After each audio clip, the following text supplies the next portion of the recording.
ಕತೆ ದುರಾಸೆಯ ರಾಜ. ಬಹಳ ವರ್ಷಗಳ ಹಿಂದೆ ಋಷಿಕೇಶನೆಂಬ ರಾಜ ಇರ್ತಾನೆ. ಆತನಿಗೆ ತಾನೊಬ್ಬ ಮಹಾ ಸಾಮ್ರಾಟನಾಗಬೇಕೆಂಬ ದುರಾಸೆ. ಯುದ್ಧ ಮಾಡಿ ರಾಜ್ಯಗಳನ್ನು ಜಯಿಸುವುದರ ಬಗ್ಗೆ ಚಿಂತೆ ಮಾಡ್ತಾ ಇರ್ತಾನೆ. ಜನರ ಯೋಗಕ್ಷೇಮ ಆತನಿಗೆ ಬೇಕಾಗಿರಲ್ಲ. ಒಮ್ಮೆ ಕಾಡಿನಲ್ಲಿ ಬೇಟೆಗಾಗಿ ಋಷಿಕೇಶ ರಾಜ ತನ್ನ ಭಟ್ಟರೊಂದಿಗೆ ಅರಣ್ಯಕ್ಕೆ ಹೋಗ್ತಾನೆ. ಬೇಟೆ ಹುಡುಕುತ್ತಾ ಹುಡುಕುತ್ತಾ ಬಹುದೂರ ಸಾಗ್ತಾನೆ.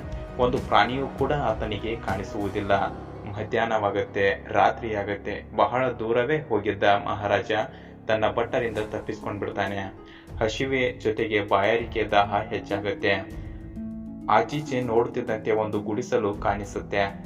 ಮಹಾರಾಜ ಅತ್ತ ಹೋಗಿ ಯಾರಿದ್ದೀರಾ, ತುಂಬಾ ಬಾಯಾರಿಕೆ ಆಗುತ್ತಿದೆ, ಕುಡಿಯಲು ನೀರು ಕೊಡ್ತೀರಾ ಅಂತ ಕೂಗ್ತಾನೆ.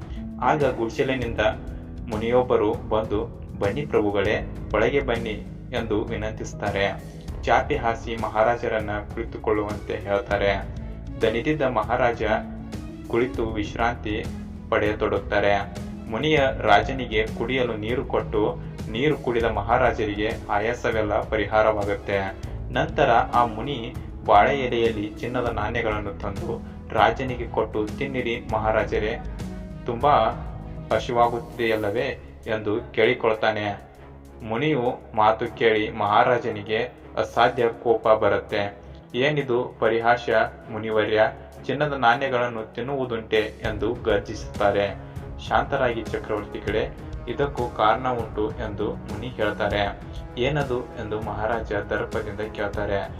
ಪ್ರಭುಗಳೇ, ನೀವು ಕೆಲವು ರಾಜದಾಹದಿಂದ ಯುದ್ಧಗಳನ್ನು ಮಾಡಿ ಅನೇಕ ರಾಜ್ಯಗಳನ್ನು ಗೆದ್ದು ಚಕ್ರವರ್ತಿಗಳಾಗಿದ್ದೀರೇ ಹೊರತು ರಾಜ್ಯದ ಬಗ್ಗೆಯಾಗಲಿ ಪ್ರಜೆಗಳ ಬಗ್ಗೆಯಾಗಲಿ ಕಿಂಚತ್ತೂ ಯೋಚನೆ ಮಾಡಿರಲವಲ್ಲ.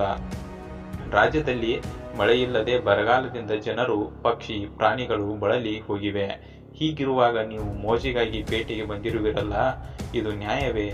ರಾಜಧರ್ಮವೇ? ಮರೆತಿರುವಿರಲ್ಲ ಎಂದು ನುಡಿದಾಗ ಮಹಾರಾಜರಿಗೆ ತನ್ನ ತಪ್ಪಿನ ಅರಿವಾಗುತ್ತೆ. ರಾಜ್ಯಕ್ಕೆ ಬಂದು ಅನೇಕ ಕೆರೆ ಬಾವಿಗಳನ್ನು ತೊಡ್ತಾರೆ. ಸಮಾಜದ ಒಳ್ಳೆ ಕೆಲಸಗಳಲ್ಲಿ ತೊಡಗುತ್ತಾರೆ. ಪ್ರಜೆಗಳಿಗೆ ಯೋಗಕ್ಷೇಮವನ್ನು ನೋಡುತ್ತಾ ಪ್ರಜೆಗಳ ಸಂತೋಷವನ್ನು ನೀಡುತ್ತಾರೆ. ಜನರ ಹಿತಕ್ಕಾಗಿ ಶ್ರಮಿಸ್ತಾರೆ. ಕಾಡು ಬೆಳೆಸಿ ಅರಣ್ಯ ಸಂರಕ್ಷಿಸ್ತಾರೆ. ಹೀಗಾಗಿ ಮಳೆ ಬಂದು ರಾಜ್ಯದ ಸಕಲ ಸಂಪತ್ತಿನಿಂದ ಕಂಗೊಳಿಸ್ತಾ ಇರುತ್ತೆ. ಹೀಗೆ ಜನರಿಗೆ ಒಂದು ಒಳ್ಳೆಯ ಆಡಳಿತ ನೀಡಿ ಒಬ್ಬ ಒಳ್ಳೆಯ ಮಹಾರಾಜ ಮತ್ತು ಚಕ್ರವರ್ತಿ ಆಗ್ತಾರೆ ಈ ಒಬ್ಬ ರಾಜ. ಸ್ನೇಹಿತರೆ, ಕತೆ ಇದಾಗಿತ್ತು. ಈ ಕಥೆಯಿಂದ ನಾವು ಏನು ಕಲಿಬೇಕಂದ್ರೆ, ಕೆಲವು ಬಾರಿ ನಾವು ಮಾಡುವ ಕೆಲಸದಲ್ಲಿ ಸಣ್ಣ ಪುಟ್ಟ ತಪ್ಪುಗಳಾಗಿರುತ್ತವೆ. ಅವು ನಮಗೆ ಗುರುತಿಸಲು ಸಾಧ್ಯವಾಗಿರಲ್ಲ.